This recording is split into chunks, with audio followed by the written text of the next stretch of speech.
Americans for Fair Taxation presents the Weekly Chairman's Report, written by Steve Hayes, president of Americans for Fair Taxation, and recorded by Bob Paxton, a volunteer with the Florida FAIRtax Educational Association. And now, this week's Chairman's Report. Hello, I'm Bob Paxton with the AFFT Chairman's Report for Friday, April 19th, 2024. In this week's Chairman's Report, we share an article that was authored by Chad Hagan and Mike Huckabee, both AFFT Advisory Board members, and was published on April 15th in the Epoch Times, entitled, Why the FAIRtax Act Works for American Households. Today is April 15th, also known as Tax Day, and we thought it would be a good idea to talk about a consumption tax. The FAIRtax Act was introduced to the U.S. Congress in 1999 by former Representative John Linder of Georgia, and it stands as the foremost tax reform plan in the nation. The FAIRtax Act has been a proposed bill in the United States Congress regularly since 1999.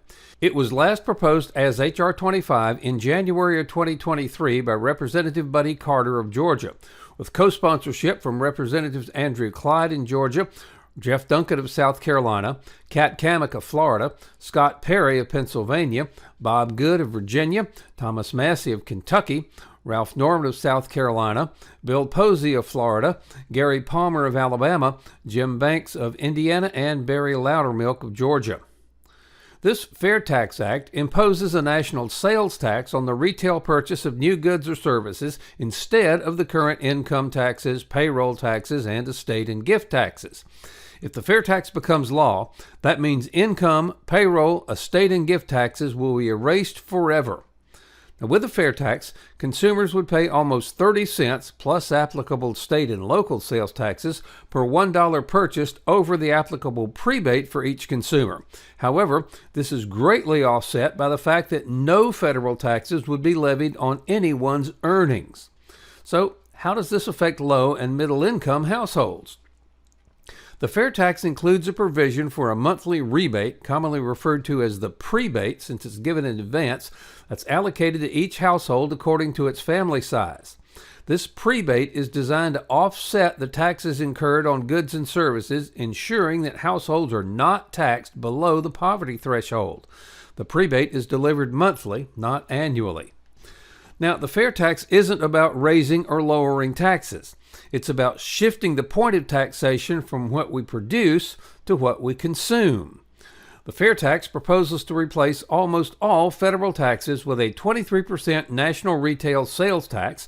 It will institute a family consumption allowance, eliminate the Internal Revenue Service, and create a mechanism to revoke the sales tax if the 16th Amendment, which outlines Congress's authority to levy an income tax, is not repealed within 7 years. So, how would the FAIRtax affect business? Well, to start with, businesses would not be taxed on funds that they reinvest in their operations. There would also be increased investment in businesses across the United States. At the moment, trillions of dollars from U.S. citizens and enterprises are currently held offshore to escape taxation. All of these funds would come back to America and be reinvested in the American economy. Wages would also increase. The consensus among most economists is that the burden of the employer payroll tax ultimately falls on employees through diminished wages. Employers typically factor in the overall cost of hiring a worker when setting wages.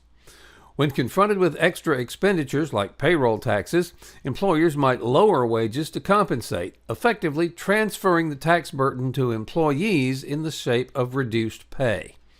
The United States stands alone among wealthy nations by imposing a retail sales tax, albeit at the state and local level, instead of a value-added tax as its primary consumption tax. For those who say a consumption tax doesn't work, the federal government already has a form of consumption tax, the federal excise tax, on certain goods and services like gasoline, airline tickets, alcohol, and cigarettes. And this is clearly implemented on top of our current taxes, resulting in the taxpayer paying more taxes. No longer will employers and employees pay the taxes of drug dealers, prostitutes, pimps, and tax cheats. Criminals might not file tax returns, but they certainly buy things, and with the FAIRtax enacted, when they do, they'll join the rest of us in paying federal taxes. The FAIRtax is not a gimmick. It's a game changer for our economy. Politicians often talk about fair share, but nothing truly achieves a fair share like the fair tax. In conclusion, Chad and Mike have done an excellent job of communicating why we need to end the president income payroll tax system and replace it with the fair tax. Now, why would D.C. pass the fair tax and give up an almost unlimited source of donations? Well, they won't, at least not voluntarily. The only way they will is if the rest of us demand it. Now, isn't it time to end this ludicrous tax collection system and the IRS along with it? Now, there's going to be a vote on the fair tax in the House of Representatives.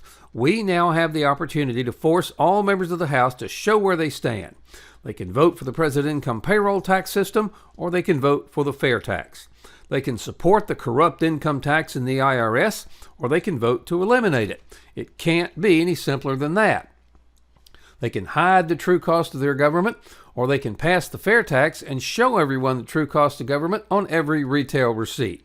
And finally, they can support the largest transfer of power from government to the people, the fair tax, or they can vote against it.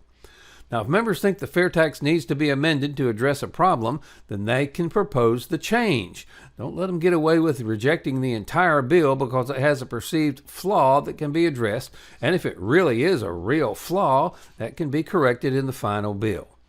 Help us bring about real tax reform and stop future IRS abuses. By contributing or investing $10.40 a month, you help provide a financial base to Americans for fair taxation. Now, if you can make larger contributions/investments, these will be used not for salaries, as we're all volunteers, but for the needed updates to our economic studies, which will be vital for all future years. Please go to FAIRtax.org and invest in AFFT.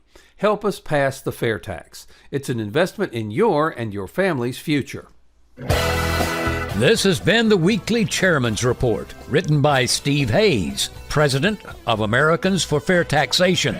Check back every week for news and information about the fair tax, and learn why the fair tax should replace our antiquated federal income tax system. If you'd like to receive a copy of the Chairman's Report in your inbox every week, sign up at FAIRtax.org.